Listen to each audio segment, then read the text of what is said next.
ni Moses, yun na dayo establishment.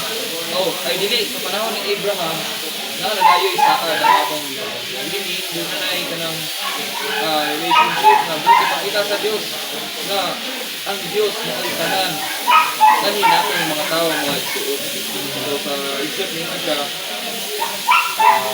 not only does everything in the entire universe is vain and is not, only He is, and only He exists forever, and only He is reality.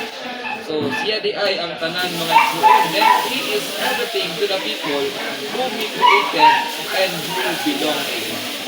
Okay, ang pagpadayag ni Huba nga mauang ako mao. Salamat sa Ginoo mga igsoon dito sa Dios na mahimong siyang tanan kanha gyud sa tao nga iyang gibuhat ug sa mga tao nga bilong. Okay?